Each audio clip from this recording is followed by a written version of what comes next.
I came across this website called Social Selling News earlier this year, and it's a website that publishes multi-level marketing nonsense. And one article in particular really leapt out at me, and I'll show it to you. It's called The Troubling Rise of the Anti-Influencer. Now, at first, I thought this must be an April Fool's joke, because look at the date it was published, April the 1st, 2021. Now, you might ask yourself, but Julie, it's 2023. Why are you reacting to a piece of content that was published in 2021? Well, because I was still in multi-level marketing in 2021. And if you rewind time and go back to what I was doing on April the 1st, 2021, this was only 2 weeks after Ray had made his first piece of content about me in Rank Makers. I had left Rank Makers, and this had really started to kickstart me waking up. A lot of things had added up until that point. If you followed my story, if you've listened to any of the interviews I've done. So that's why I didn't react to it, because I was still deep in. But now it's a different story, because now I'm fully awake and I'm out and I'm speaking out. So there's a number of things about this article, which you might find pretty entertaining. Anti-Mlm groups are gaining traction on social media, threatening a reputation revitalization for the channel. It's really funny because the president of the DSA is quoted as saying, all anti-Mlm, it's probably due to Russian bots.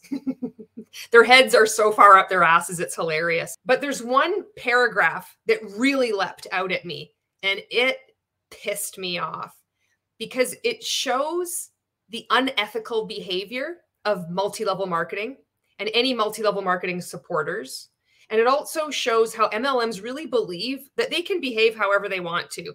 What Social Selling News did is they deceptively joined 2 private anti-MLM groups on Facebook. So these are groups that there's going to be survivors in there that are sharing their stories. They feel that this is a safe space. Social Selling News deceptively joined it, and 2 groups, and they spied on the members, and then they published about it.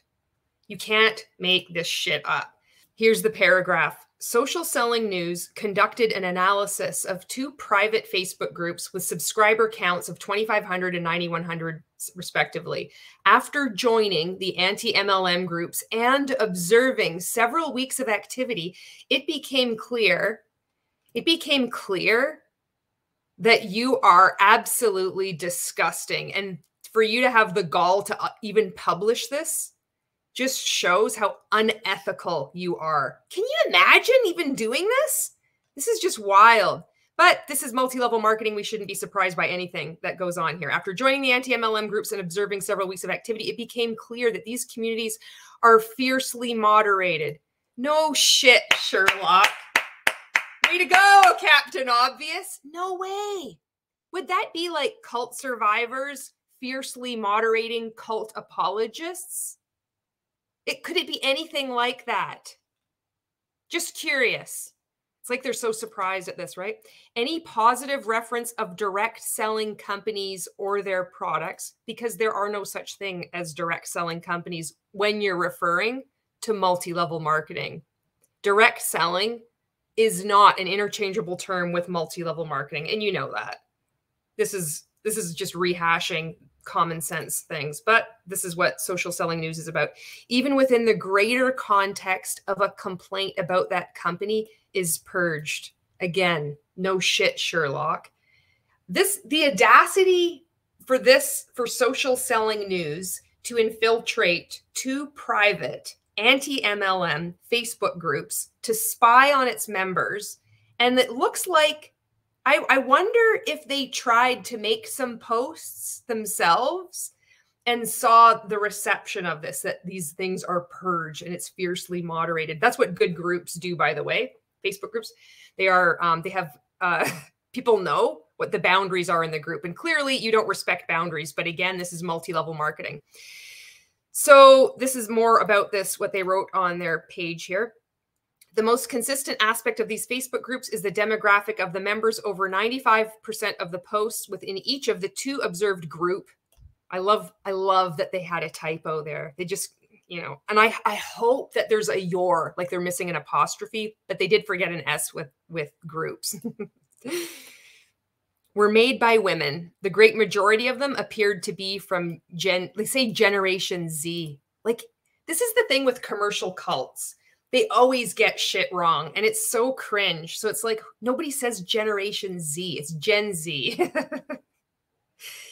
Honestly, you know, apart from all these other red flags of like behavior, information, thought, emotional control, and my MLM isn't a pyramid scheme because pyramid schemes are illegal, and we sell products, and it goes on, and we're actually the direct selling industry. Just look for shit like this. Gen Z, Generation Z. You're like, oh, this must be multi-level marketing because it's just off. And then it goes on to say another striking observation within the groups is the high number of individual companies that are singled out for derision. The first 50 posts in each group contained negative commentary about 20 to 25 different companies. So funny. It's like the striking observation is that probably these are the companies that are most popular on social media. It doesn't take a genius to understand what's going on, but you're dealing with multi-level marketing.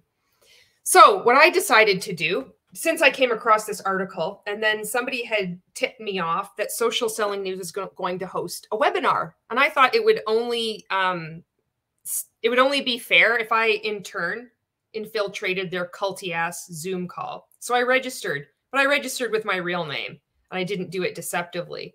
And I have this Zoom call for you to see, and we're going to watch it together. And I've put it on 1.25 speed because they speak extremely slow. And then we can see the striking observation within this group. And yeah, and I'll let you decide what you think about this. So let's take a look.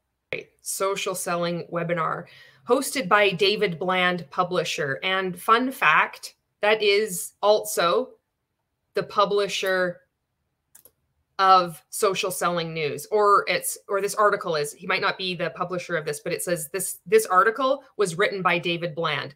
So David Bland, you wrote this article, and you think it's okay to have deceptively entered into two private Facebook anti-MLM groups and spied on people, on cult survivors, and then you write an article about it? Well fucking done. Wow. They just get lower and lower. All right. And I like the last name too, Bland.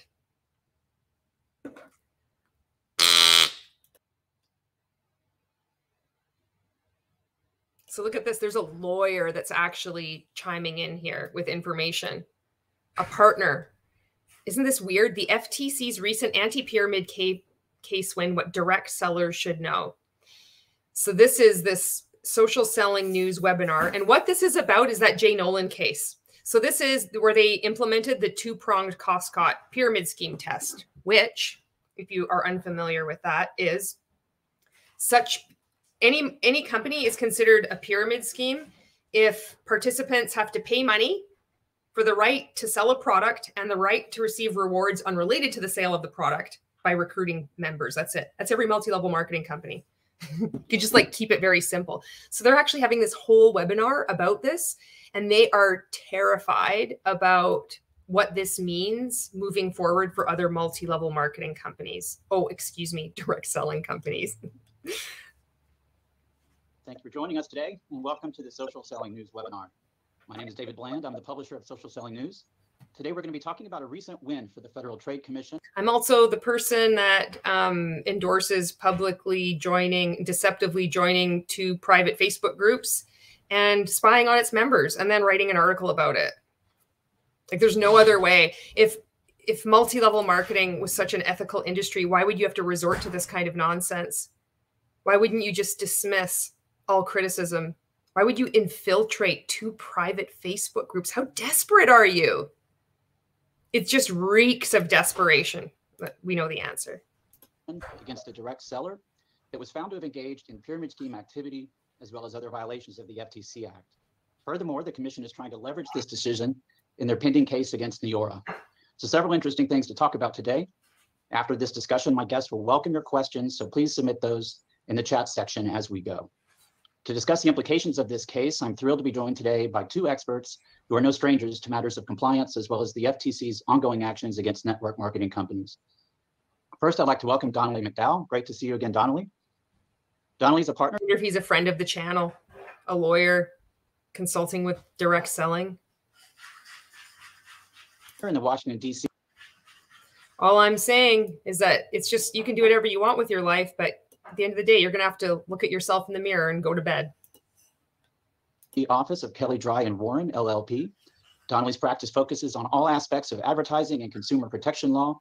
He regularly represents direct sellers and others before the FTC and provides regulatory advice and risk mitigation strategies to direct selling companies related to earning and products claims, compensation plans, and compliance programs. Thanks for joining us, Donnelly. Next, I'd like to introduce Jonathan Gilliam. Jonathan is founder and CEO of Momentum Factor and FieldWatch, the leading global provider of brand safety and compliance monitoring services for direct sellers. In 2009, Jonathan co-founded a... See, like, you might be thinking, holy shit, Julie, like, this is a lot of garbled language, a lot of multisyllabic words. What are these? What are all these? This sounds like boring and professional, almost like it's a legitimate business. Yes, you might not know how deep multi-level marketing goes. There are all kinds of organizations like this. They're having these boring Zoom calls, reporting on these things, but it's important for you to see this because a lot of the discussion about multi-level marketing is still quite surface level. It's focused on the egregious behavior of Huns and reps. You don't see what's actually going on. Who's pulling the puppet? Like, it's like we're all robots and puppets, and who's pulling the puppet strings, making us act like this. I'd done another video where I talked about how it's like these multi-level marketing companies, they're like expert factories at changing people's behavior. So this is like peeking behind the curtain and seeing more of this story. Health-focused direct sales company where he first learned the importance of compliance, which led to the creation of his firm's FieldWatch compliance management platform. Prior to that, he spent 7 years at Deloitte Consulting, helping launch that firm's global anti-fraud product. He also co-founded an internet security software company. Jonathan. And now he's here working with multi-level marketing. Well done. That's a great life choice. Jonathan is a regular speaker and thought leader in the channel, and I'm delighted to have him here today. Welcome to you both. Thanks, David. Let me start with a brief overview of this case. So in May of this year, a federal court in Arizona sided with the FTC in shutting down a direct selling company called Success by Health, led by James Noland and 3 other defendants, SBH, as well as a company called Voz Travel. If you have not seen Always Marco's video on this, it's hilarious. And SBH, Success by Health, the claims that this guy was making was out of this world. And he was like, scuzzy scuzzbag, just so gross. Like, the claims he's making and then how he's trying to avoid taking any accountability by just blaming everyone else. It's appalling. I think he's also the dude that was like, there's a bam, like a wham bam bonus. Like, you can't even make this shit up. And he was actually already barred from ever having like a multi-level marketing company again. And he just went ahead and did it anyway, because the penalties for doing this are minimal. It's like, what's going to happen? You know, oh, he has to pay a fine, but he makes like rakes in millions and millions of dollars, like all these multi-level marketing companies get away with. And then they all just like have this mutual like circle jerk of talking about, it's like, oh, we're going to have the word compliance and we're going to discuss what this means for the industry. And they're just like taking money. It's so fucking gross. Sold coffee, nutraceutical, and travel products between 2017 and 2020. Because everybody needs coffee, you guys. Coffee is like, there's like a multi-hundreds of billions of dollars market. It's this most amazing coffee. Everybody needs shampoo. After an 11-day bench trial, this Ninth Circuit Court found that Success by Health and Voz Travel were operating as illegal pyramid schemes, as well as making misleading earnings claims. The court also found Nolan in contempt for violating a previous settlement with the FTC, banning him from participating in future pyramid schemes. Donnelly, let me go to you first. Many of the violations mentioned in this case seem to be quite blatant, especially against the backdrop of a previous settlement involving similar allegations. No shit. It's like, it seems to be quite blatant. Yeah, he ran a fucking pyramid scheme and they told him, don't run another pyramid scheme. So what does he do? What does he do? He goes and he runs another fucking pyramid scheme. Can you please give me your feedback on this? Your take on what's going on? It seems to be, it's like quite blatant. I'm having a major deja vu right now. I think I've like entered another alternate reality where this is already played out. I think there are many valuable insights here for companies who are interested in staying off the FTC's radar and investing in training and compliance. What are your major... Investing in training and compliance. Multi-level marketing companies rely on having people make outrageous claims. This is how they function. And they just churn through people. It's like, it's so bizarre to hear them talk about like this is an actual business. This is when I wonder how mind fucked these people are. Like, do they believe it? Like, it's just so strange to me. Your takeaways from this case. Sure. Thanks, David. So I wonder if many folks on the webinar had a similar reaction initially to me, which, candidly, I kind of brushed this one over when I saw it come through because there are so many. Well, that was a mistake, wasn't it? You shouldn't have brushed it off because this is quite a big deal. Negative. I'm no lawyer, but even I knew that one. Facts at first that it really does seem like a slam dunk for the FTC. I don't think many folks were surprised by this decision. Really, it caught my attention more, and I spent more time with it when the FTC, in my mind, basically tried to mischaracterize it in filing a supplemental motion in the pending Neora matter. But that said, there are certainly some bad facts, but there's also some important takeaways. I don't know that it fundamentally changes much, but it does reiterate a number of points that I think you and Jonathan and myself and others have talked about fairly regularly amongst the industry. It's like 4 minutes and 21 seconds and nobody has said anything yet, which is typical of anything to do with multi-level marketing. It's a pyramid scheme. The FTC is now implementing the two-pronged Costco pyramid scheme test, which is, it's like, I guess they've done it before, but it's come on my radar and other anti-MLM creators' radar, which is a lot more. It's another dimension of speaking about this fraud instead of saying over 99% of people lose money all the time. It's just like more in our repertoire, if you will. It's quite blatant. I was going to brush it off, but then I decided to take a closer look. So I'll give three. First, claims issues are really central to any pyramid case and any direct selling case. They're where the FTC starts. They're often where the FTC becomes interested in a company. And, there were a number of negative claims here. So claims. So this is interesting. So that means false health claims, income claims, and Success by Health was so brutal with this. And every multi-level marketing company is, especially Primerica. Oh my God.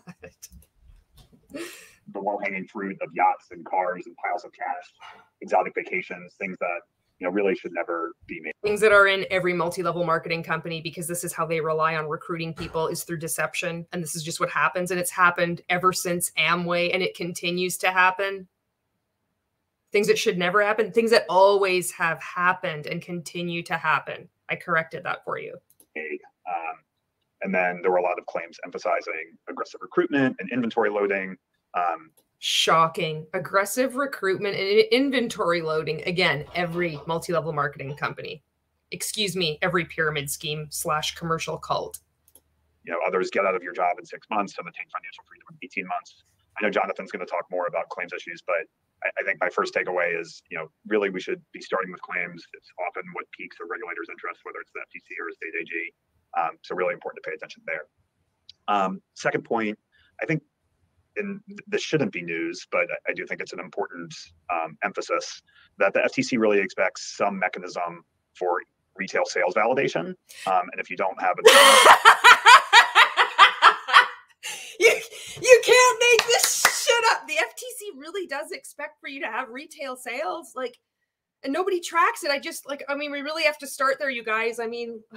These claims, all these multi-level marketing representatives saying that you can earn all this money and you can work from the beach, and it's just, and then, they expect to have retail sales.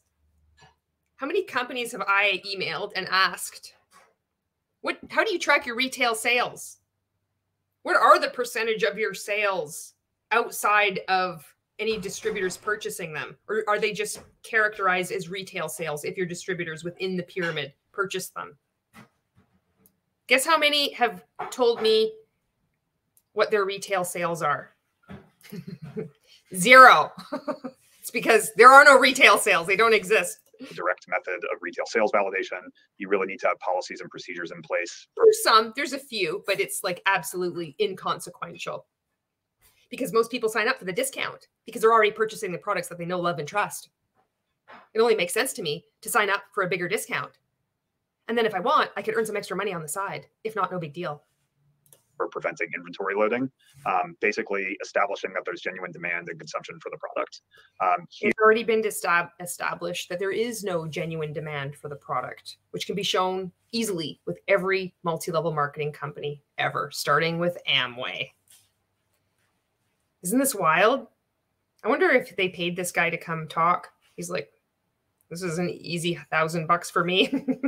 They didn't know I was watching this. Hi, guys. Here, there were a number of negative facts that the court really relied heavily on in determining that Success by Health was a pyramid. There was no method of tracking retail sales. There was no 70% or 10 customer rule.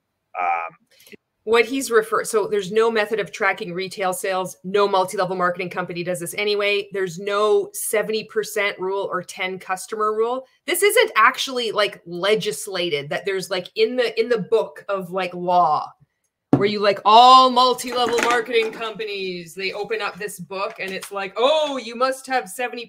Amway made that up when they, when the decision came down in 1979. They made this up. They're like, we're not a pyramid scheme because we have 70% of our, or there's a seven fucking, I can't even fucking talk. Amway made this up. There's a 70%. Most of our sales comes at 70% retail sales, or there's this 10-to-1 customer ratio.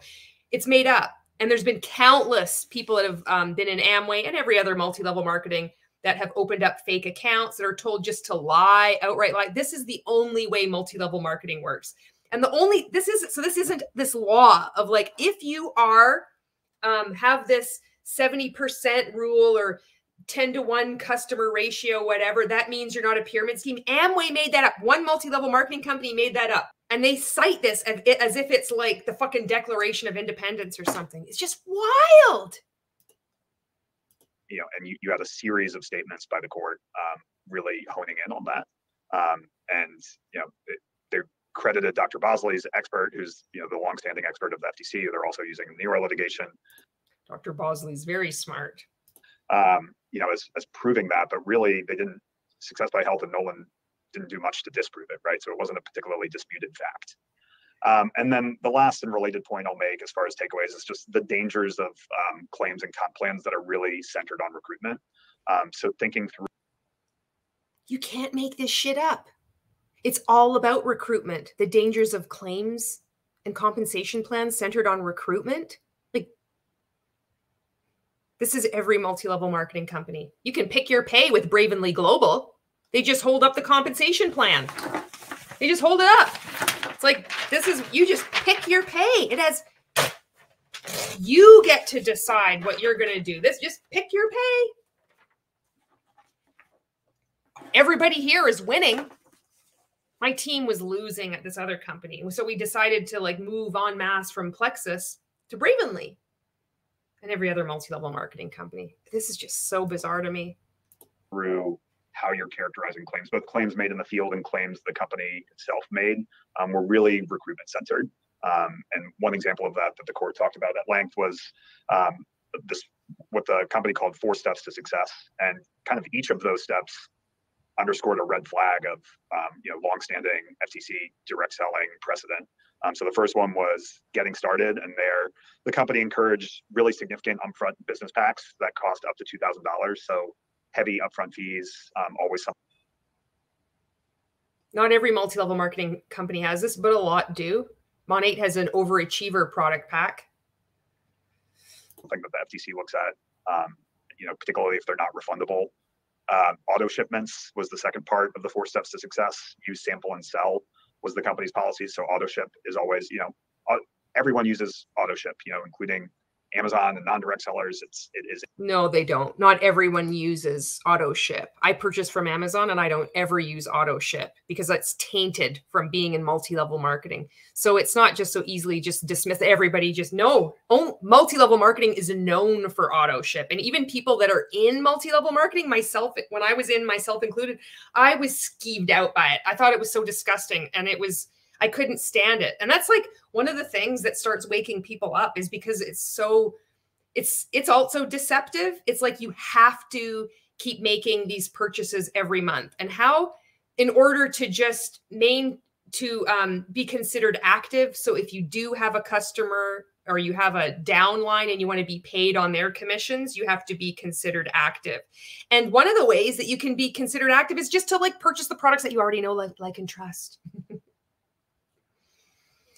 And when you make these purchases, the PV, because it's never just like this dollar amount that makes sense. It's always fucking weird. So you always have to purchase. You can't. So if the PV is like 200 PV, you got to purchase like 250 or 350 PV, because the products, it's like, oh, this is like 97 PV and this is like 82 PV. And you're like, oh, I only need a little bit more PV, but there's no other item that can just add up to 200 PV. You always have to, they do this shit, you know?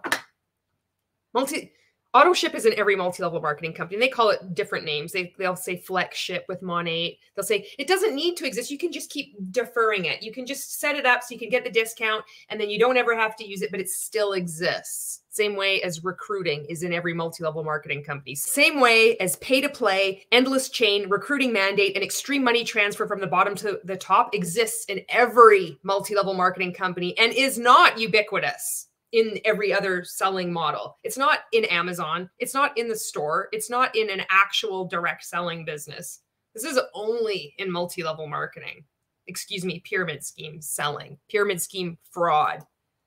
It's a common practice that is consumer friendly in many ways. And I'm just curious, as a lawyer, don't you find it problematic that Social Selling News infiltrated 2 private Facebook groups to spy on its participants? I mean, don't you think there's an ethical dilemma there? Considering your firm likes to partner and do pro bono work? I'm just curious if you knew this, that this Social Selling News does this kind of thing.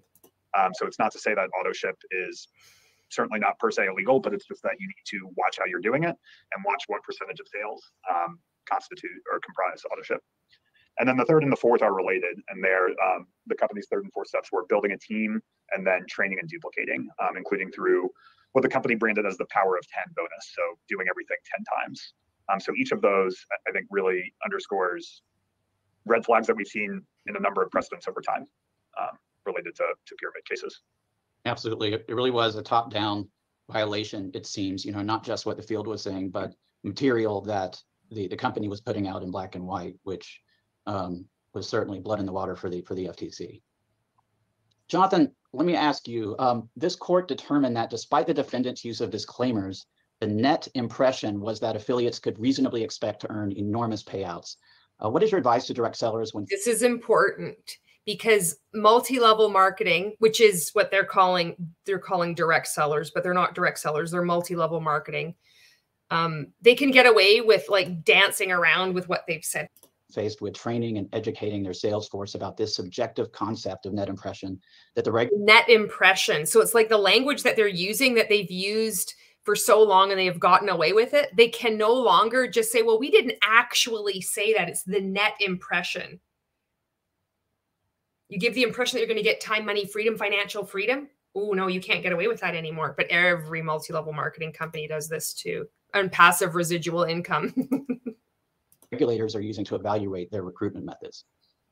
Sure, I'll take that. So thanks for having me, David. Appreciate it. And Donald, good to see you. So, the FTC's net impression refers to the overall impression that an ad or post makes on its audience, right? So it basically says that posts and ads shouldn't mislead consumers about their commercial nature, mislead, so that you could have a post that looks like editorial style content. So for example, promoting multi-level marketing, which has an endless chain recruitment model, it's a fraud. Saying that 5 times 5, you recruit 5 people, those people recruit 5 people, and those recruit 5 people. That's a legitimate thing. That's not misleading, and that's not deceptive at all. How is this not straight up fraud? Why are we even monkeying around with this dance of pyramid scheme? It's just fraud. I mean, Amway was in India was gone after for money laundering. I was like, that's an interesting take. I wonder how that's going. Content, somehow this is my life and I happen to be drinking this particular product. But if it's a commercial nature, if it's meant to sell, it should be explicit that it's an ad, right? That's kind of the FTC's take. So it's kind of a sticky one, right? Because it often seems that this is in the eye of the beholder, right? So you don't, some people may see an ad, others may see really good content.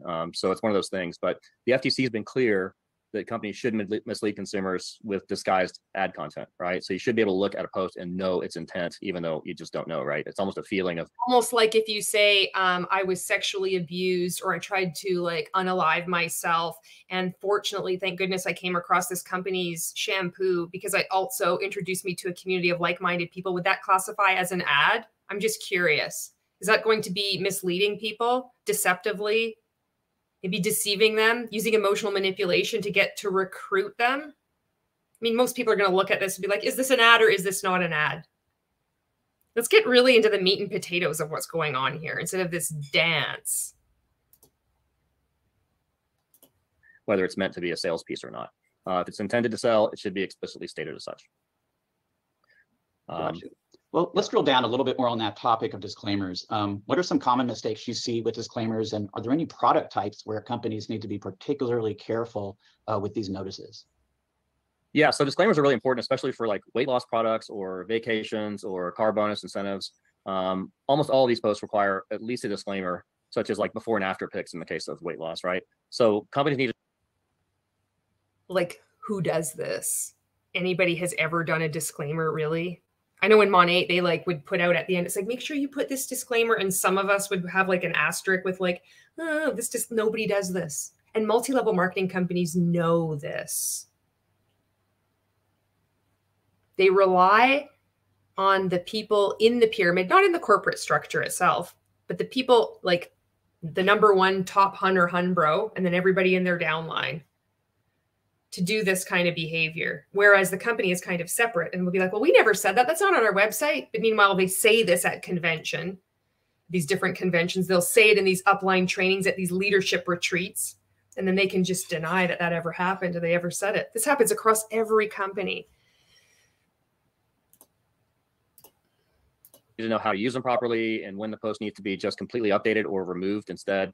The DSSRC earnings claim document goes into a lot of detail on this, on how to use DSSRC. This is an organization that was, so you have the DSA, Direct Selling Association, which is just a bunch of fucking numbnuts in that too. So it's all multi-level marketing companies. I think like the statistics were, I'll pull them up here. So the direct selling industry used to be, in 1990, 75% was single level, 25% was multi-level. In 2009, 5.8% of direct selling is single level. 94.2% is multi-level. It's multi-level in it's not an industry. It's multi-level fraud. You can't make this shit up. Use them properly, but they're really important when it comes to these kinds of claims. They also need to be visible and user-friendly. You know, in many cases, the font's too small or the color makes it not visible. And many times this is by intent, right? Folks don't want to show that they're selling something or have a disclaimer that just doesn't apply to you. But we know it may not be typical to everyone. And that's kind of the test. Is this something typical that I can expect coming into this opportunity or buying this product? We recently suggested to a client that they redo their disclaimer because it was just so long, reps couldn't use it, right? So it needs to be friendly and usable. Can you imagine being a consultant to a multi-level marketing company? I could do this. This is you'd never run out of work, of an employment. If I had no soul and no conscience, I could totally do this. I could go in as a consultant. I'm like, oh yeah, I can give you some great advice here. You want to just tweak this? This is too long. It's too complicated to understand. I wonder what his consulting fee is. Can you imagine? They have like a disclaimer. It's like all these groups like feeding on each other within multi-level marketing. This is just wild. And all of it is irrelevant because it's a fraud. It's a pyramid scheme. You know, we're in discussions with many of our clients about whether it's okay to just hyperlink to the disclaimer and whether that absolves the risk at all. This might be a better question for Donnelly, but my guess is no, that you need to have it in the post somehow. So, you know, basically. So, wait, you're consulting with multi-level marketing companies and telling them what to do, and you're not even sure if that's what they should do? This is fantastic. Disclaimers need to do their job, which is to disclaim a claim, right? So if the results aren't typical, it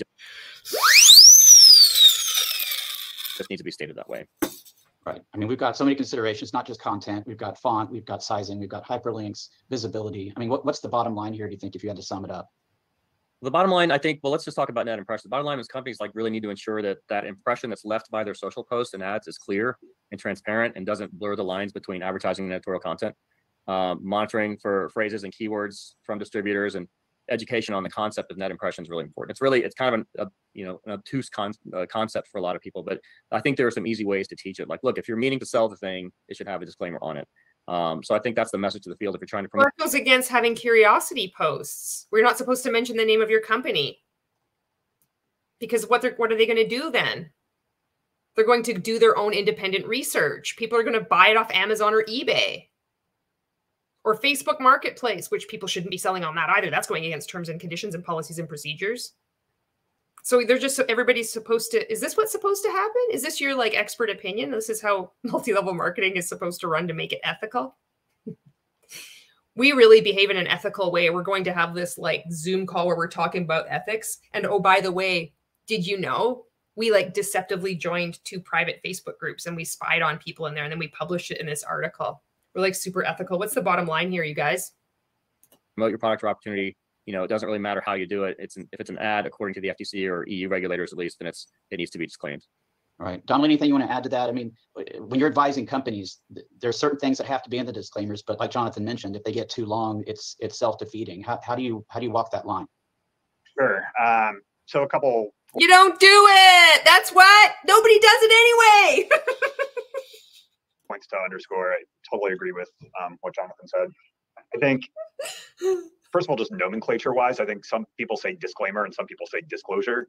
I usually say disclosure because to me, disclaimer says, and the court uses disclaimer, I believe. So, but disclosure to me goes beyond just disclaiming, right? So, and that's I think the reason that it's appropriate for this case. By the way, a recruit is not a recruit until that recruit has a recruit.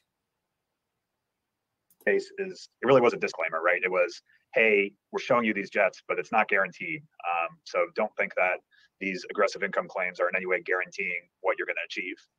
Contrast that to a robust disclosure like those encouraged by DSSRC guidance that Jonathan mentioned. This is what I forgot to say about the DSSRC. So the Direct Selling Association, like this group of numbnuts that get together, all different multi-level marketing companies, and then they lobby the government and they get to go spend 3 days on Capitol Hill, and they already spent a couple of days up on Parliament Hill here in Canada. And they get to like say, oh, we're advocating. They're advocating for the industry.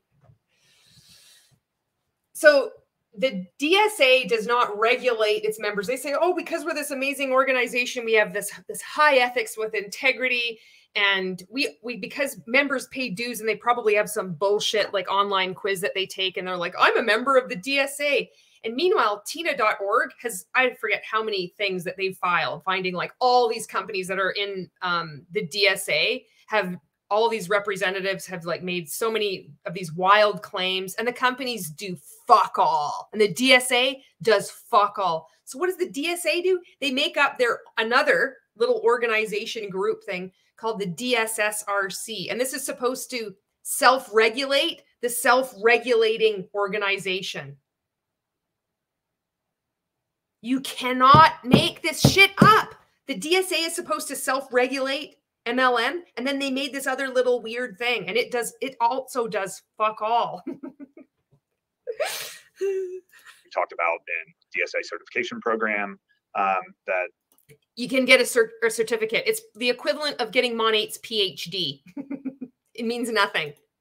We're involved with, and those I think, contrastingly, they should succinctly disclose what is generally expected, right? And the idea of it's totally okay and ethical if you have a picture of a jet and a limo and a Hummer and with a big pair of fucking truck nuts on it, and have like money, gold chains hanging off the truck nuts and like a Rolex and like just wads of cash just like coming out of all your pockets. And then in just like a little disclaimer, say, not everybody's going to achieve this. Don't use disclosure, disclaimer. I like to use this word because the court's like this. And I'm going to like go on this weird side rant to like pump sunshine up my own ass just to show you how fucking amazing I am. And then you'll have them say, well, what they want you to disclose is way too long. Like, it's just so stupid. I wouldn't want to say this is like violates every kind of common sense thing. If you have this much, like a private jet and a limo and a Hummer with truck nuts and like gold chains hanging off it, not everybody's going to achieve this. That's too long. Just say, not everybody's going to achieve this. Holy fuck. We're 14 minutes into this. What have they said? Nothing. Hyperlink, I think is. I got so distracted with my truck nuts. I forgot to click back on the video. A tricky one and depends on the claim you're attempting to qualify. I think the FTC would generally say no, a hyperlink itself is not going to be enough. You could hyperlink to enhance a disclosure, right? So, if you say generally most first-year distributors earn X amount of dollars, for more information, see the disclosure statement here. I think that is kind of the archetype of a. Well, they don't know. Succinctly an archetype. I hope he uses the word trope next. He's like hitting every fucking bingo like word that I have in my head right now. So they don't know. They don't know what they should do. They're just like all talking about hypothetical. This is fascinating. I think multi-level marketing it's crumbling. It's dying. The pyramid is eroding. This is it. See that chunk? It's going to start all crumbling. They're very worried about Gen Z. Oh, Generation Z. And the rise of the anti-influencer.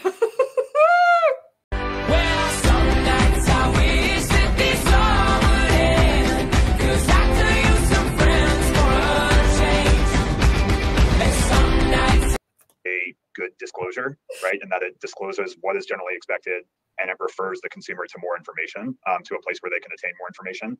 What you don't want in a hyperlink is, see more information here without saying anything else, right? So it might be that, there's not one particular typical income that can, a company feels comfortable giving in the disclosure just because of the variability and experience. But all that said, I think the disclosures or disclaimers at issue in this actual case were really, they were in mouse type font at the bottom of the page. They were really just saying, don't expect what the incomes represented. They really were not following best practices. And then the one other point I want to make is name one MLM that's following best practices. And please elaborate on what exactly those best practices are. Because there's no such thing. Because it's fraud. MLM is fraud. Disclosure only goes so far, right? Even the best disclosure is not going to cure. What about disclaimer? Is disclaimer that, or is it disclosure? a picture of a jet saying you can achieve this, right? And this is something we've seen in the number of FTC cases. You see it in the Herbalife settlement and the prohibition against lavish lifestyle claims, regardless of whether there's a disclosure.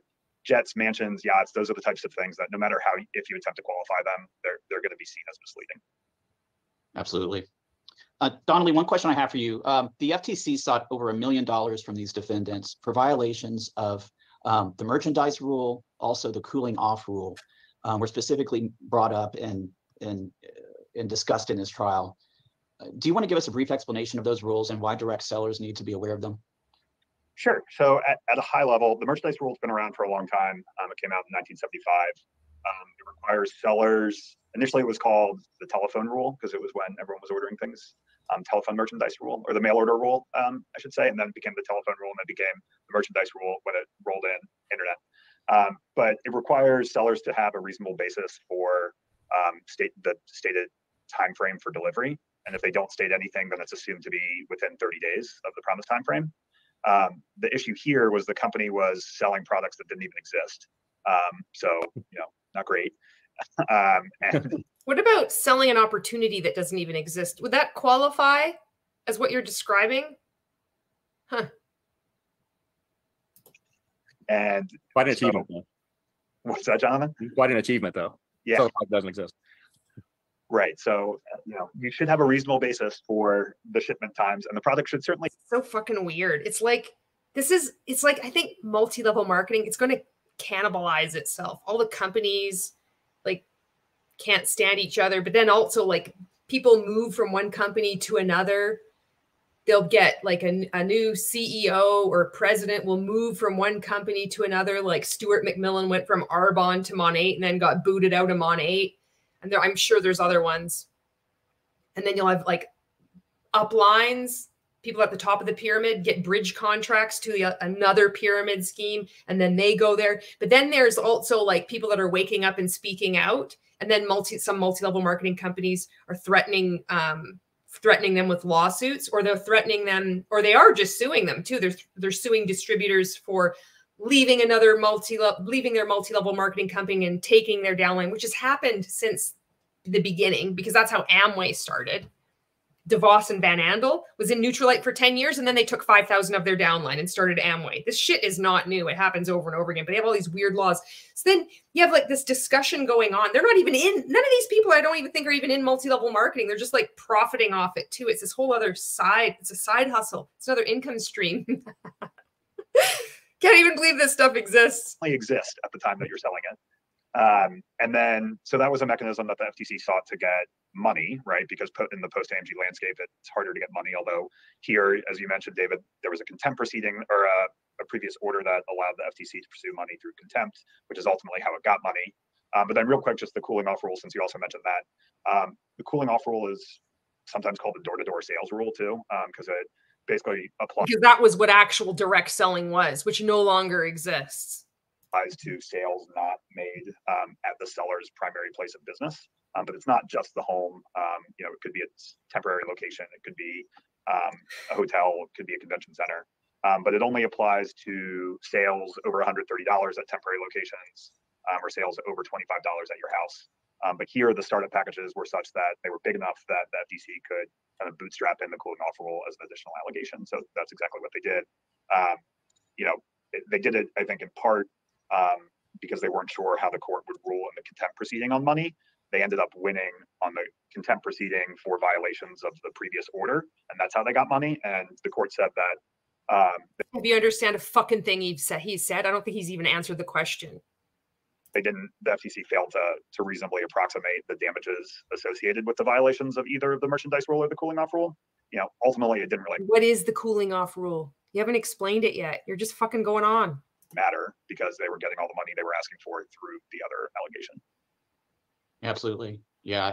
It seemed like, I mean, absolutely the chances that companies are going to be really nailed on one of these rules are certainly there. It's not something to shrug at, but in this particular case, you know, they use that contempt order to really to get the significant sums from the defendants.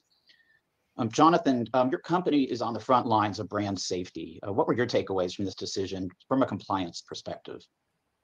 Well, I think many people on this call will remember that the term financial freedom has been at risk for a while. That started with. No, really? Financial freedom is at risk? Wow. And yet every single MLM uses it. Constant complaints back, you know, probably 5 or 6 years ago from truthandadvertising.org and Bonnie Patton. That's right. Watch out for Tina.org. They don't fuck around. So it'd be wonderful if Tina.org, just like you could just get Tina.org in the FTC. Oh my, they'd fall like dominoes, MLMs. They'd be done. As a result of that, regulators finally started cracking down on it. And I think this order basically cites the term financial freedom. I think it's more than 30 times or something in describing the deceptive income claims made by the defendants. So they clearly do not like this term. It's finally being shouted from regulators and from the courts. There should be no doubt about this phrase in the channel, financial freedom. And no doubt about it. I'd say it's effectively banned now. You just can't say those words. It's just. Ooh, so if you do choose to make a report to the FTC, my feelings on that, you could start including that financial freedom. Every person talks about financial freedom. For some reason, I like it. You know, maybe it's because of the history on it. Maybe it's because it's been so many years, but maybe because it's false and deceptive and it's fraud. It could be that there's no such thing as unlimited income earning potential. What does financial freedom mean? What is the definition of that? Succinctly, for fuck's sakes. Regulatory compliance. What does it mean? What does the definition of financial freedom mean specifically? Are you going to keep working? What is the dollar amount? Or is it just up to the individual? Or is it like this nebulous concept that each individual, it's up to them to interpret? Because to me, that doesn't make any fucking sense. Which is probably why they're cracking down on it, finally. They brought it up a lot in this case, and you know, they were successful. So that's that. They were successful, but success by health wasn't successful. They were thoroughly unsuccessful. A new one we're seeing a lot of is time freedom, right? I don't know if folks on the call have seen this particular phrase. No, really? Time freedom and financial freedom? And that may carry similar. Like, what about like something like this, like time, money, freedom? For this is promoting multi-level marketing. This is from a multi-level marketing coach. I wonder, time, freedom, money, freedom, you know, give these people money so you can achieve this. I wonder if this also falls under this umbrella of what the FTC is cracking down on. I'm also just curious about that. Wait, with regard to promises being made. I'm going to get more time because I've got money coming in from this opportunity, and I can, you know, that's something that we've always said in the space, and that one seems to be coming up, and it's still a bit murky. So time will tell with that. Absolutely. Absolutely. Only after the trial, the FTC submitted what's called a notice of supplemental authority to the U.S. District Court in Texas that is adjudicating the ongoing FTC case against Neora. Tell us about this submission, and do you think it could affect the Neora case?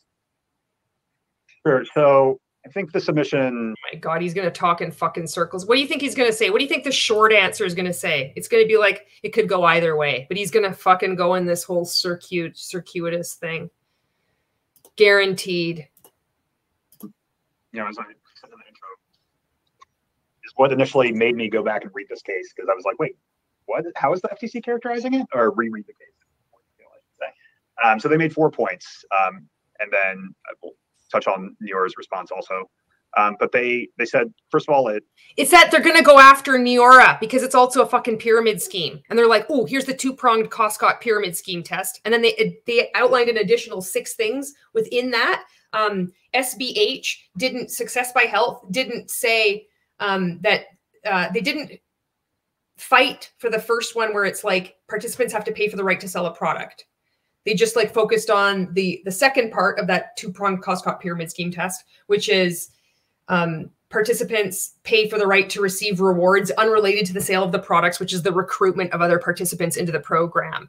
And so the ruling on this was another 6 additional points, which I went over in my Bravenly Global video to show that I thought, you know what, let's just have fun. Let's go beyond the 2-pronged Costco pyramid scheme test and use this most recent, one of the recent rulings in Arizona against Success by Health, found to be a pyramid scheme, and show how every other fucking multi-level marketing company falls under these same characteristics. There was only one point in there, like added on from this, these 6 points that this judge in Arizona ruled, that you can't use with every multi-level marketing company because they had gone into like foreclosure or some fucking thing like that. But everything else, it was the same, and you can look back on that.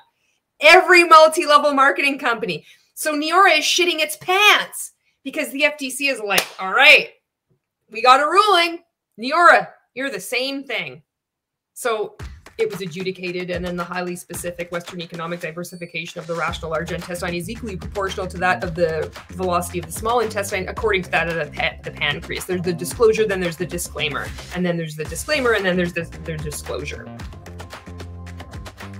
Absolutely. Absolutely. Absolutely. Thank you so much. And now what do you think about this?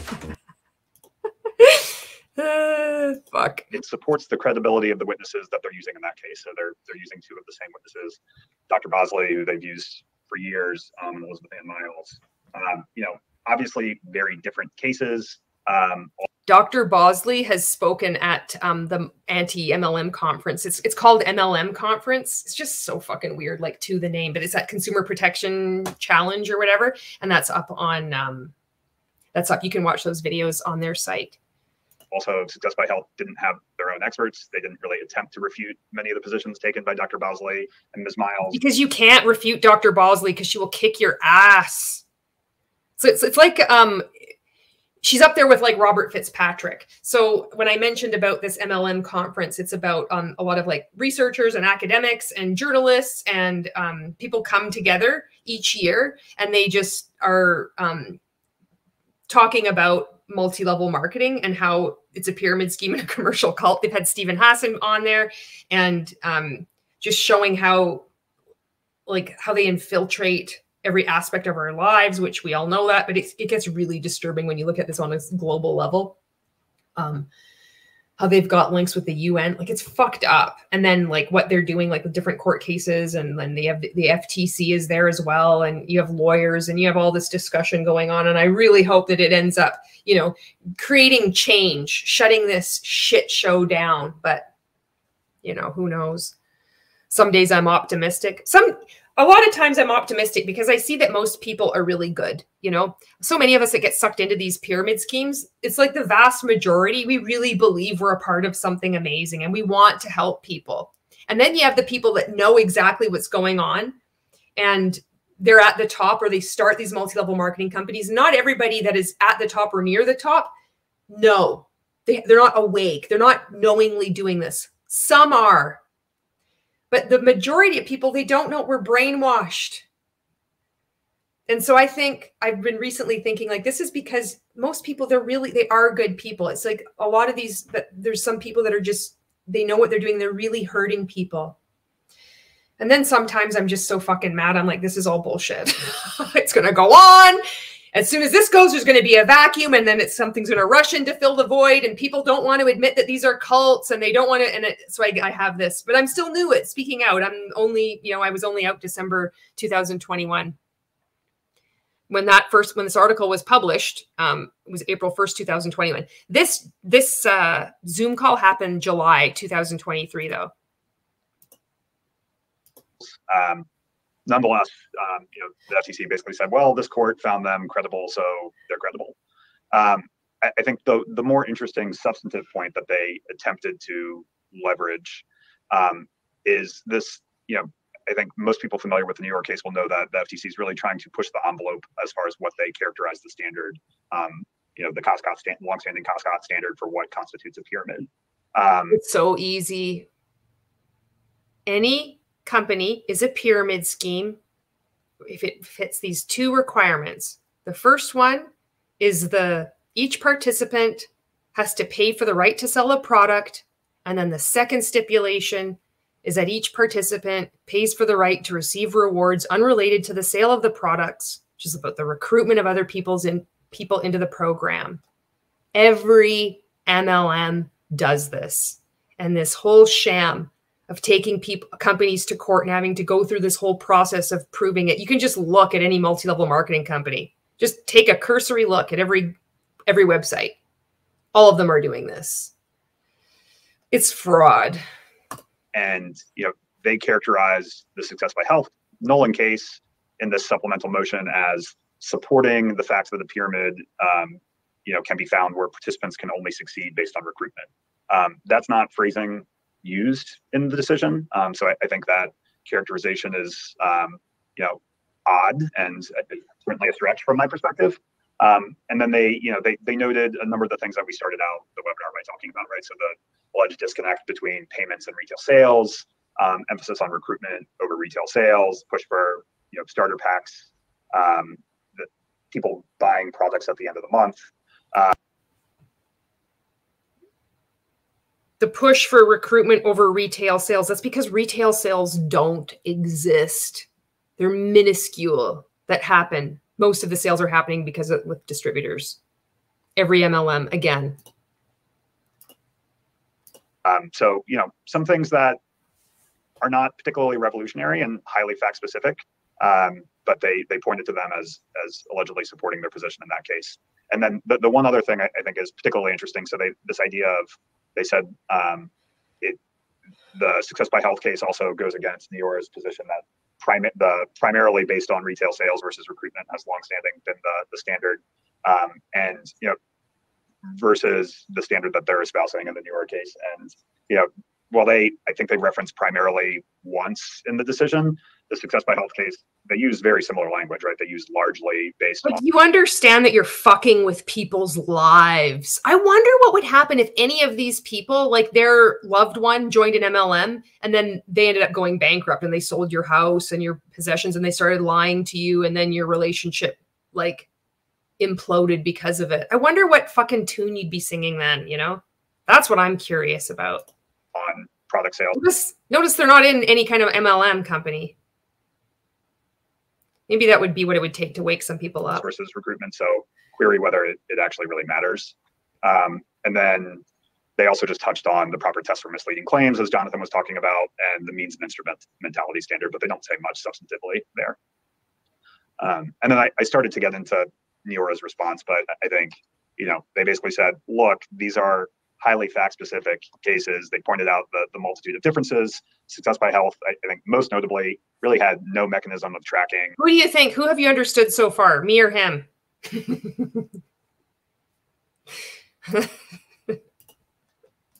Retail sales at all, whereas Neora has quite a bit of data from years of drop shipping to customers.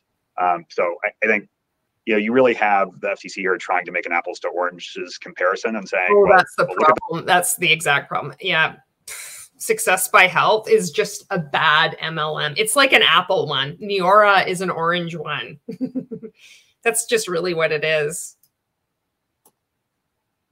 Level of delusion. This, but at the end of the day, I don't think it's going to be compelling to the court. I would be very surprised. Ooh, I wonder what's going to happen. I wonder if his prediction is going to come true. Sure, it's a victory, but it's a victory under really completely different circumstances and facts. In terms of the cost cut rule or reference, do you think it moves the needle on the overall view of cost cut? I really don't. I think I do. And you know why? Because more people that have left these commercial cults are starting to become aware of it and are making content on it. And they're applying it to every multi-level marketing company that they've been in, or they're being attempted to be recruited in, or they see people creating content on TikTok on, which is going against TikTok's community guidelines. I get DMs almost every day of someone asking me, is this an MLM? Because I don't want to support a pyramid scheme. It's already equated with a pyramid scheme. It's only going to grow. I kind of like this level of complete lack of self-awareness amongst people that are within multi-level marketing, because they don't realize how much trouble they're in. They've gotten away with, because there's that narcissism, those characteristics when you're in MLM. You know what I'm talking about. If you've been in a multi-level marketing company and you see these uplines or these coaches, and they rule by fear, and you question reality. And you think that the only way to success in this particular business, which is unlike any other business in the world, solely hinges on your mindset. And you have to completely believe, and then you will manifest things. That's the only way you have success in this. You got to work really hard. You've got to recruit people, but it really just depends on your mindset. And so a lot of these people hitherto haven't been under the microscope. They've been able, because the internet hasn't been around that long. And so many people that have left multi-level marketing haven't realized what they've been a part of. And there's been so much shame, and that shame and intimidation have kept a lot of people silent. But more and more people are waking up, and they're not afraid, and they're not ashamed, and they're not intimidated anymore. They've fucking had it. They've had it with seeing their friends and family being manipulated. They've had it with themselves being manipulated. They've locked arms with the cult recovery community, which is much fucking larger than MLM, realizing that it's the exact same concepts. We've been played. It's like a playbook. People are fucking mad. They've been mad that they've been turned into manipulators, sometimes going on to emotionally abuse other people, all thinking that they're just earning this amazing, like this potential, this time, money, freedom. This is going on. These people have been like, orchestrating these, running these pyramid schemes, getting away with it, not being under the magnifying glass, not having now it's like, oh, let's see exactly what you're doing. They could just say, oh, that's your poor money mindset. Oh, you're just another angry, disgruntled woman. You can say all the shit you want, but it does not change the fact that you're in a pyramid scheme. You can do You can say whatever you want, and you're still standing smack dab in the middle of a pyramid scheme. And more people are starting to see it. So there. I think it's an application of a longstanding standard and a pretty clear-cut application based on the facts of the case. And, you know, you have so many adverse facts for the company that were at issue in this particular case that it's hard to extrapolate that to, you know, closer calls. And you can try to cherry pick some language from the decision, effectively what the FTC was trying to do. But each of these cases they're so like all pyramiding cases, right, are so highly fact specific. And I think that's the whole idea. They're so highly fact specific. It's so difficult to ascertain the predetermined consequential succinctly aspect of them that the repertoire can be easily distilled down and factored by a level of 11.2 Repetent 3 into these 4 concepts: pay to play, recruiting mandate, endless chain recruitment, and extreme money transfer from the bottom to the top. I simplified it for you. Just saying. You can call me anytime. I'll help you out with that. Of standards like the Cascade standard is that they're able to evolve to these highly fact-specific standards, right? And you allow a court some flexibility in determining how it should be applied and evaluating potential consumer harm. And I really don't see any element of this case is really, I think. Where I went off on my tangent is that a lot of these people that have been like running these pyramid schemes, and they've gotten away with it for years, they see themselves as invincible, and they downplay all criticism. They downplay resistance. They downplay reality. And that is going to be their undoing, I think. I think it's going to be a large part of their undoing is their own narcissism, their own inability to face reality. They've pumped so much sunshine up their own assholes, and we all have too, that they really believe they're invincible. And so they have to keep downplaying it. It's this weird, like they've had to survive by making everybody have this toxic positivity, but they also have this toxic positivity. They can't get away from it. And they kind of believe it. They're used to wielding this to control people's behavior. And that's how they control people's behavior. And it's like behavior, information, thought, emotional control, right? So then even when they're faced with it's like, oh shit, this is actually a big deal, they have to downplay it. It's almost like they're consoling each other. Meanwhile, the growing numbers of people waking up, losing money, realizing that they've been part of a commercial cult, starting to speak out, or just avoiding them altogether and doing an outright boycott of all multi-level marketing companies. It's not really that big a deal. I think it's just like apples to oranges. Please keep thinking that. I think it's a good reminder for the industry of like what types of things the FTC is really looking at and is likely to pique their interest. It's not an industry, it's fraud. But I have a hard time seeing this case as one that's going to be regularly cited going forward, just because it is so uniquely, decided on its facts. Absolutely. That was my next question. Actually, do you think it's going to be cited in, Well, I'm citing it. Absolutely. Abso-fucking-lutely. any significance moving forward, but it sounds like it was the facts at hand are just so blatant with the violations that it's more black and white and not necessary to cite moving forward. But I want to remind everyone, if anyone has any questions for it's just totally not necessary to cite things moving forward. It was so black and white. Success by Health was just so clearly a pyramid scheme. It's just so funny. Every MLM is clearly a pyramid scheme. It's so blatant. Guest today to type those into the message chat section, and we can ask those.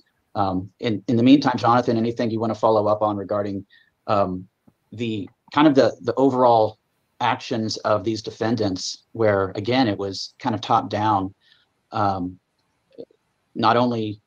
You guys, all criticism is from Russian bots, by the way. It couldn't possibly be because we're in a fraud, a huge, gigantic global fraud. It's because Russian bots. Any criticism is Russian bots. Anti-MLM, people that call themselves anti-MLM, they have this hidden agenda. They want to sell a T-shirt or a mug. It is funny, the lack of awareness. Please keep thinking these things. You just have to play this shit and people are gonna be like, are you serious? I can't stop myself from talking though. Something that oh, that was the field making a mistake, we need to train better. No, these were actual instructions coming from the top about how they wanted their field to sell. So some big red flags there. Yeah, I think this company was pretty easy pickings for the FTC, right? I mean, they were making some serious mistakes, and it so happens the founder had been censured by the FTC many years ago, and was that's the reason for the contempt order, obviously. So these guys were pretty easy targets, and the fact that they could lodge this contempt issue with them meant that the FTC would recover funds as well. So a good one for them. But like Donnelly said, I think if they can't be cited, if this case can't be cited that often, that's maybe a good thing for some companies who are trying to do it right. But in the end, they're trying to do it right. Yeah, this was a pretty easy one. I think going back to the phraseology and the financial freedom, Anti-Mlm is different, you guys. Some of them are out there. They're really trying to do it different. It's just such a shame that this just ruins it for everyone. It's still a problem. It's using those phrases. It's a matter of, I think for companies, it's a matter of proactively looking for these words and phrases being used online and educating the field about them, right? Maybe when you have like your president and CEO that uses them at conventions, maybe you might want to take a look at that. It might negatively impact your bottom line. The problem is with it, especially in financial freedom, always comes up with our clients. It's like, why can't we say that? We're giving people financial freedom. Because that's fraud. You're not giving people financial freedom. Where's the proof of that? Oh, is it only for like less than 1% of people? Do they have financial freedom too? What does financial freedom mean? They don't have to pay the company anymore. They have no debt. What does that mean? What does it mean? So you have companies telling you all the time, why can't we? Because we're giving them financial freedom. Are they? That's also fraud. That's deceptive. Why can't we? Because it's fraud. But it doesn't matter. You get away with it anyway. I can't even believe they're worried about what the FTC is doing anyway, because the FTC is complicit with you fuckers. One of the problems we have with that is that there are mainstream companies all over the place, B2C companies that use it all the time. I've got a credit union here in Austin that has a big billboard and it says financial freedom, like the big head. That's because they're not telling people to recruit other people to open up another credit union. It's not that fucking difficult, Jonathan. Jesus Christ. Line on this billboard, and I drive by. How the fuck do these people have clients that listen to them? Like, are you clients? Hello, can you see this? Like, are you kidding me? It's like, it's because it's completely not the same thing. Because a credit union, it's not a pyramid scheme. People are going in there to invest. They know that they're not promised on multiple Zoom calls and having to attend events and work on their mindset and buy products that they don't need, that are overpriced, and that most of the money is flowing up to their upline. They're getting a minuscule percentage for any products they actually do sell. That's nothing at all like a credit union. Holy fuck. That's a claim, but I don't have my credit union is going to give me financial freedom, but probably less so than my favorite direct seller. But in our space, it just seems to attract more negative attention from regulators, and it's just something we've had to deal with. Just for some reason, it attracts more negative attention. I can't fucking believe it. And again, we have the time freedom one that's coming up. So I think other issues, like right now, like during this season, we're seeing a lot of issues around incentive trips and vacations not being fully disclaimed or disclosed. So what about car programs? I won this car. I earned this car, when in fact you don't earn this car program. I hope you're going to address that as well, because every multi-level marketing company does this. This is nothing new, and you all know it. So that, with a lot of folks at conventions and traveling. And we all know that you know it. Companies may see an uptick in activity right now with regard to claims coming from like promising trips, or these, you can easily get this trip to Fiji if you just join our opportunity, those kinds of things. So, the world of compliance is rich and robust with lots of things that people can do, but those are kinds of— What else is rich and robust? The anti-MLM movement on YouTube and TikTok. And both of them don't really know that the other one exists. So that's just something additionally to think about. The things we're seeing right now, they're especially problematic. Yeah, definitely some landmines companies need to watch out for. We've got a few questions for you guys that have come in. Let me start there. First one says, for ads versus content posts, if our distributors sell a craft product and show the things they are creating, so their customers can purchase the items, are you saying that they need to show the finished artwork, include a link to the personal e-com site, and then add a note at the bottom that says this is an ad because they're trying to sell that product? Holy fuck, why are you asking? Whoever this caller is or commenter, do not ask these fuckers what's going on, because they cannot give you a straight answer. They believe that pyramid schemes are a business model. Don't ask them. They don't even fucking know. Even the lawyer didn't know. I think it's like a hyperlink. I think that if you have a picture of a jet, like they don't have a fucking clue. And it sounds like this person is like an actual business owner making a craft product. No, don't fucking listen to these guys. Or an ad, in quotes, if they are showing something they were able to purchase or based on their participation in the comp plan of the company they're selling for. Oh, it might be comp plan is MLM. So what's the distinction, ads versus content post? How to approach that? I'll leave that for Donnelly, actually. That's a legal question. Because he doesn't have a fucking clue. So can you imagine? He doesn't have a fucking clue, and he is a consultant. What in the fuck is the average single stay-at-home mom or the veteran on their hands and knees praying for an opportunity? All you have to do is follow our easy steps. We have this media. You can just like post it up whenever you want, and we have like these social media templates, and then you can just write a before and after testimony. It's so easy, you guys. He can't even fucking answer the question. So you have somebody that's going to sign up for what? For $47 or $97 or $17 or a $797 product pack. And they're like, oh no, I've somehow stumbled across this fucking social selling news thing on this webinar, this Zoom call. And I'm like, what should I do when I'm writing content versus an ad? And he can't even fucking answer. How is your average, ordinary, everyday person supposed to run a business, a home-based business, direct selling business, when you can't even answer that fucking question? If that's a rhetorical question. It's because you're in a pyramid scheme. I think Fuck, this is going to be a great answer. I can't fucking wait. Let's go. So, look, if something is clearly an ad, you don't have to disclose that it's an ad, right? Or if you're selling a product, you don't need a disclosure saying I'm selling this product, right? That's readily apparent. I think the point that Jonathan was alluding to earlier is that you could have certain content where it's not. So if you have an article that's really an ad, or an Instagram post that's really an ad, then, or you're using an influencer, then you could have then it could be necessary to disclose it's something an ad. If you're using an anti-influencer. Tends to come up less frequently in direct selling cases, to be honest, because usually it's pretty clear that someone's either a distributor or, a company's selling a product directly. What a fucking awesome non-answer. Good thing this individual typed the question in.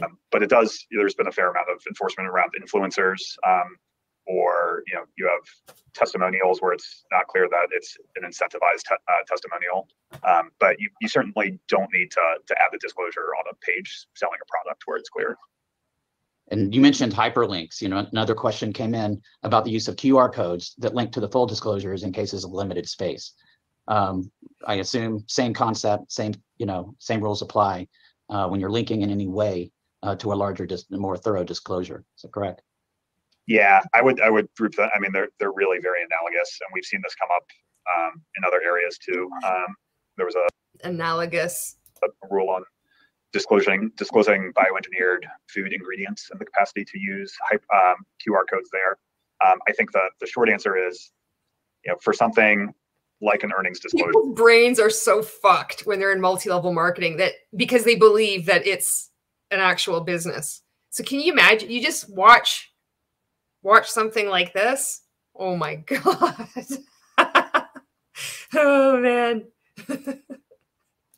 Sure. You should not rely solely on a hyperlink or a QR code, right? Because the FTC's position is always going to be, and I think candidly, they're probably right. Most people are not going to click on the hyperlink, and most people are not going to scan the QR code, right? So it's one thing to enhance a disclosure with a QR code or a hyperlink, and it's quite another to rely on it exclusively. Jonathan, a follow-up for you. You mentioned, Absolutely. That was clear as mud. Thank you very much. Absolutely. I've got another question for you. Would you consider it ethical to deceptively join 2 anti-MLM groups on Facebook? and then just observe people's behavior and like take notes and then publish it in an article later on. What are your thoughts on that, Jonathan? Oh, fuck, I'm going to like pass that on to Donnelly. Well, ubiquitously analogous, the synonymous repetition of the general forthwith procedure. It's really non-threatening and so much of a non-issue. Disclosure disclaimer. Now that financial freedom is kind of more or less an official no-go, right? What's the most efficient way for companies to blast this? This is gonna, like, MLM is going down. This is it. This is fucking hilarious. To their employees, to their field, to their affiliates, because ignorance is not a defense here, and when in the age of being able for the FTC to be able to quickly monitor for certain phrases, what is your recommendation there for specific no-go phrases like that? Well, we always, holy shit, I wonder what it could possibly be. That every multi-level marketing company does. say here, find it first, right? Prevent it from going out is helpful. And that's education, that's training, that's technology on posting apps and such, where you can kind of catch those words. Just give me money. We'll really help you out with that. We'll help you out. You just need to buy our app and like more education and technology. It's like they just feed on each other. It's so strange that all these other jobs have like, out of all the things that you want to do with your life, when you're a little kid and you're like in the sandbox and you're like pushing a truck, you had a Tonka truck and you fucking love that truck. It was awesome. You have good memories of that day. For some reason, just these like little moments that I remember that day. And now here you find yourself a grown man destroying people's lives with pyramid schemes and calling all criticism just ridiculous hate. I mean, I don't know if you do, but like just generally speaking, it's fucking weird, isn't it? Where we end up in our lives, what we choose to do, the paths that we choose to take. The good news is that you can always choose a different path. You can forge your own path. It's never too late. Clinging to something where there are so many people telling you stories of abuse and exploitation, it's not sufficient to just dismiss all of them.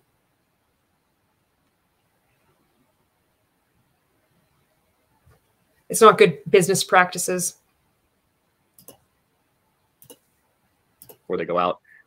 However, yeah, so you want to find it before it ever goes out, hopefully prevent it from going out.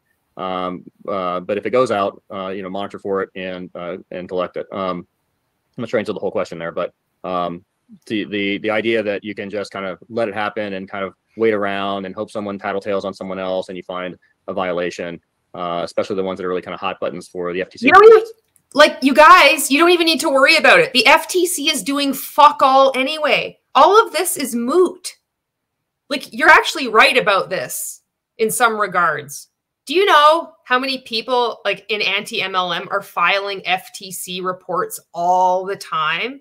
They don't do fucking anything anyway. Every once in a while, there's going to be a token takedown. And like you said, slam dunk. I agree with you. SBH is so easy, low-hanging fruit, whatever you want to say. I mean, the only way that you can like fan the flames of fear is then to generate, I would think, more business for you then to be like, oh, this really isn't that big a deal, but if you want, we got to focus on education and compliance and good thing for you. That's what I happen to sell. Maybe something like that. I understand. But I mean, the FTC is going to do fuck all because the FTC is complicit. I'm wondering which FTC employee is going to be hired by the next multi-level marketing company. I can't fucking wait to see which FTC employee is their next job is going to be with MLM. And we'll share that all over fucking social media too. And we'll talk about that because that's really ethical as well. For whatever reason, or kind of those days are gone. So I think it's really just a matter of being proactive, monitoring, enforcing, making sure that people take things down when they promise to, they don't do it again. Those kinds of things. So there's a lot of handholding. TINA.org has reported so many companies and so many representatives making all these wild claims, and the company has ordered them to take them down. They still fucking stand up there. They're not taken down. You don't have anything to worry about. It's only once in a while. Like SBH, it was so easy. It went on for fucking years. This guy had already been said, don't make another pyramid scheme. He's like, I don't give a fuck. He made another pyramid scheme. And it was just like the BAM bonus. Like, it was so stupid. It was so obviously a pyramid scheme. And even so, it drug out way too long. So all you other multi-level marketing companies, you really have nothing to worry about. What you need to be worrying about is Generation Z. They're fucking smart. And also the growing numbers of people waking up, speaking out, and using the same tactics that we learned within multi-level marketing to spread the good word and help victims and survivors when they leave, and let them work on their exit strategies and support them when they leave. That's who you have to be worried about.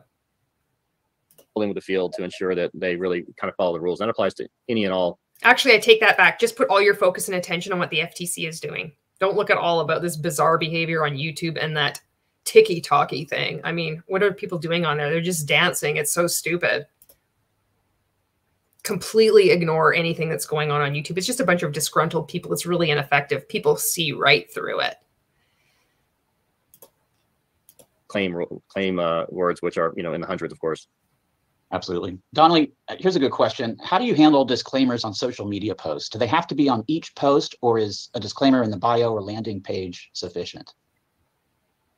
It's continuums of risk, right, David? But kind of like continuums of influence, like in cults, for example.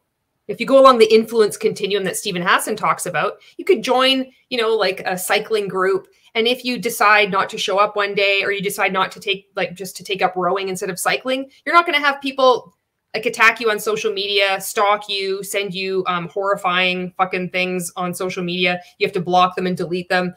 You have leaders, like the leader of the cycling group, make content about you and weaponize his followers when he decides that he's a fucking prophet. No, but then you go up further along that influence continuum. And you start looking behavior, information, thought, emotional control, and it gets way fucking nuts. So that continuum is there for multi-level marketing as well. Would say the best practice is that they should be as in the post and above. The FTC has said that you shouldn't have to click on more to see the disclosure.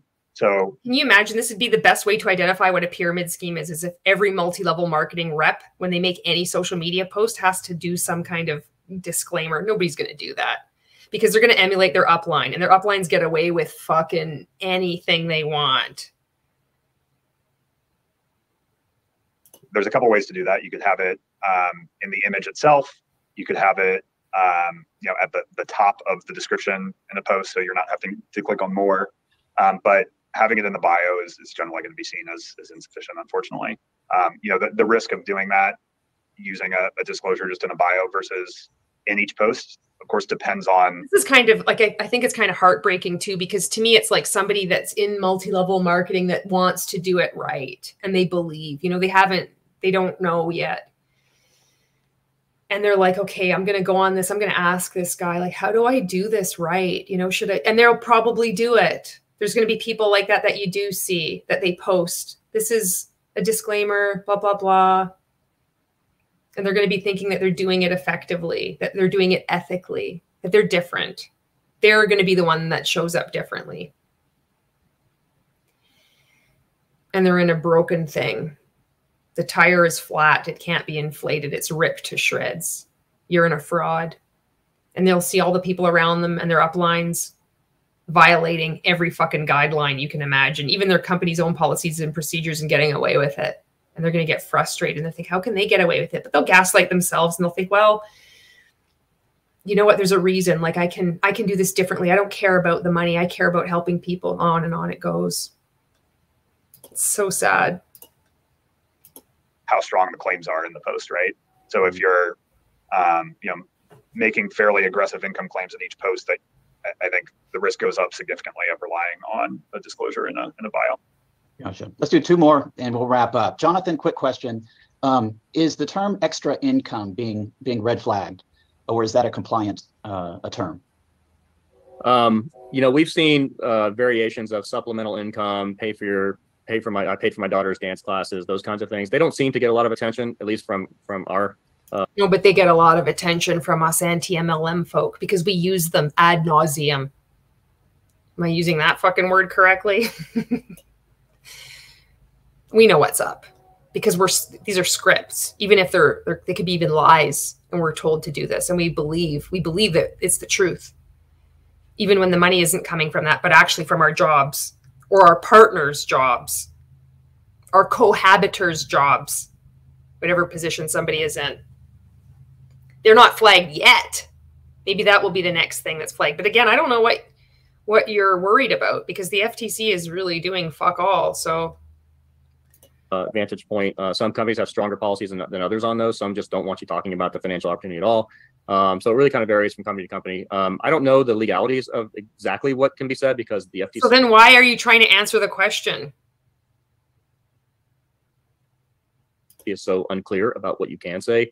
At our compliance and legal events in the past, we've talked about what you can say. We've had several sessions on, well, what can I say? And I think a lot of companies struggle. He doesn't even have a fucking clue, but we have sessions that will tell you what you can say. Classic MLM bullshit. With, okay, I know what I can't say. Here's this list of words, and here are all these phrases I can't say, but what can I say? And that becomes a lot harder, because there's no clear definition from regulators on. No, because it's all based on deception. You can't say it's going to cure cancer, but you can say it can improve your metabolic rate of your scalp health. You can just Google this. This is very easy. And every company keeps updating everything. They put it on Pinterest. There's so many leaked fucking Zoom calls and documents of the new updated words just in order to deceive people. Exactly what you can say. So we've got some, with our clients, we've got some coaching cards they can use to kind of. I just helped out that person's. I think I just answered that question more effectively than he did. You don't need to go to him and purchase coaching cards and all that. Just like look it up, any multi-level marketing company. Go to like Anti-Mlm content, even better. Go to any Anti-Mlm creator and just kind of see if they're reviewing a certain company. And you're going to see a lot. It's in a lot of their content. They'll show the company as they're going through their compensation plan and welcome to this company. They'll say, these are the list of words that you can say and can't say. And you can just take a screenshot of an Anti-Mlm creator's video that you happen to watch. And then you could look at those words and then you can learn them, and you've learned more than this guy. And it's a safe bet that you could apply that to your company is what I'm saying, because they're all the same. Kind of tailor that to their company, to their opportunity and products, to say, okay, here's what you can say about our product. And they help the field understand what they can say. And it's, sometimes to the field, it's too watered down. I can't really say this cured my eczema, but it did. And, Yeah, exactly. Just ask Tina.org. You can't say it's cleared up, fucking cured your eczema or eczema. I've never known how to say that word. It's like dash hound. People say dachshund. I'm like, is it dachshund or is it dash hound? I've always said dash hound. I'm like, am I saying it wrong? I don't know.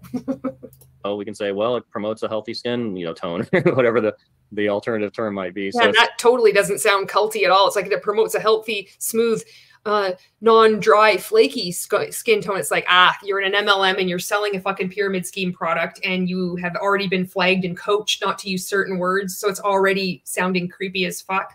We got it. I fixed it for you. Sometimes it's a little disappointing to the field. Don't worry, I got your back. That some of those terms can't be said as they experienced often themselves, or they made more money than most, and so they want to tell people about it. But they didn't make more money than most because nobody tracks their expenses. I don't care about the income, apparent income that they've made. I want to know what the fuck their expenses are, because I never tracked my expenses, nor did I track my income, nor in the 5 years I was in, was I ever coached or told or encountered any upline, anybody from any company, and any MLM coach that taught the most basic business 101 thing of track your income and your expenses. And your income is actually after expenses. It's not just your check. I get paid 5 times a month. I get paid every day. That's not your income.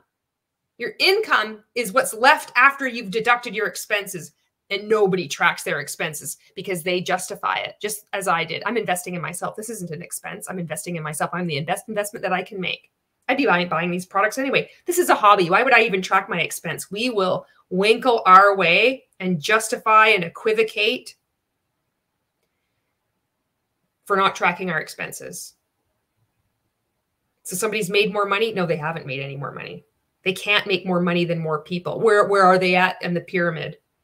What percentage are they at? We can tell exactly where they are in the structure. Holy fuck. But it just has to be done that way. I'm so fucking mad. Absolutely. All right, Donnelly. David, I'm going to give you some advice. Sit up straight when you're like looking on it gives you more authority. And I'd come up with another thing other than absolutely. You don't need to fill the blanks. You don't need to be afraid of silence. You could just say thank you and then go on. The LY words, I know in multi-level marketing, that's what we all use because it's supposed to add more, I don't know, oomph or something, but you don't need it. And I would also recommend not deceptively joining anti-MLM private Facebook groups. That's not a good look. Question for you from our viewers. What do you think of the suggestion that this decision will be helpful to the industry because the court refused to award anything more than nominal damages for the FTC's allegations of rule violations, saying the FTC could not find actual damages caused by the rule violations and to allow them to bootstrap, large damages onto the alleged. How in the world would we like put a number, a numerical figure on psychological and emotional abuse that happens within multi-level marketing? Oh, you're using one of those words. You're using the A word. Oh, that doesn't happen in this. You just have a loser mindset. You have a scarcity mindset. You have a problem with manifesting abundance, et cetera, on and on it goes. Violations would allow the FTC to do an in run around AMG Capital. What do you think about the lack of bottom line financial damages from these rule violations? They're not going to have any bottom line financial damage rewards for anybody. It doesn't matter. It's what I'm working on and what a lot of people are working on is just this. All this other shit, please keep distracted with this FTC nonsense talk. It's the bottom of the pyramid you have to worry about. There's already a 50 to 80% churn rate every year. And more people are being like, I'm not getting involved with that. I'm not going to be friends with that. There's going to be that social pressure as well. It's like, nope. I care about you, but I will not support you. We'll be here for you when you exit. But I want nothing to do with that. So the rewarded damages, all this stuff, this just doesn't mean it. Nobody gets fuck all. We already realized that. So I think I like the question, very optimistic characterization. I'm a glass half full kind of guy. So I see it. I think at the end I have this sweater where it's like the glass half full. It's like half full, like is optimist, and then half empty, it's pessimist, and then there's the cat and it says me on it, and I'm like the fucking cat knocking the glass over. At the end of the day, it didn't really matter here, right? And the court didn't put Donnelly, do you really believe that multi-level marketing isn't fraud? Like, let's just be straight here. Come on. I know you've represented a number of multi-level marketing companies. But it also means, I would think, that you've had exposure to victims coming forward. Are you willingly ignoring those victims, or is it also like just this sweeping generalization that every single person coming forward is just what? Lying, exaggerating? What is it that you say? What is it that you tell yourself to avoid making a different decision? I'm curious about this. It's very strange. ton of emphasis on that section. So, just to get full background, the FTC had sought, as we mentioned before, had sought damages on these two rules, and the court said, well, look, you didn't really prove what the damages were resulting from the rules. So, I could see companies in the future trying to use that portion of this case as, a way to. I don't even know if my previous commentary is even accurate to what was being discussed. I'm so thoroughly confused at this point. Push back against. Which, my apologies if I totally went off. It's like, holy fuck, Julie, that's not even what he was talking about. The FTC is going to try to use rule violations more and more to get consumer redress after AMG. They're going to try to use penalty offense authority notices. They're going to try it all. So I think it's, maybe a small silver lining, but I think the lack of, there are lots of decisions that go both ways as far as how to calculate what consumer harm is. Yeah, and none of them take into account emotional and emotional, psychological abuse, spiritual abuse. How do you measure that? You can't. So they don't. Nobody held a gun to your head. You joined this, you could have left at any time. It's not a cult. That's an insult to people in a religious cult. Oh, I didn't know you were a fucking cult expert. Makes you uncomfortable with that word? Oh, it was really unfucking comfortable for me to be in one. In 2 of them. And I think here, you know, I didn't pour over the underlying factual record, but from the court's decision, it sounds like the company and the FTC didn't spend a huge amount of time trying to value what the consumer harm was around. They never do. Found the rule violations in particular, right? Because they were focused on the broader pyramiding issues. So I think my answer is maybe a small silver lining if we're being optimistic, but I wouldn't put too much emphasis on it. Well, I'm all for staying optimistic. So, David. all right. Well, I want to thank both of you so much for joining me today, and sincere thank you to each of you for watching. If any of you are not receiving Social Selling News and would like a complimentary subscription, please drop me a note. My email is david@socialsellingnews.com. Thank you again, everybody. And thank you, Jonathan. Or if you'd like to subscribe to David's thing that he's got going on, you can, or you could just go on the website for free. And you can also look up the rise of the anti-influencer, where he talks about deceptively joining 2 anti-MLM private Facebook groups and then spying on the people in there. And it's like, oh, most of them, 95% of them were women. And it's ferociously moderated. It's ferocious women. You got to watch out for us. And Donnelly, and we'll see you next time. And that's it. So that's what I wanted to show you. It's so weird. I don't know if you even knew that this existed. So there's like different organizations within organizations. Direct Selling Association has a self-regulatory body called the DSSRC, and I don't fucking know what it stands for, and I really don't give a shit because it doesn't do anything anyway. It's just another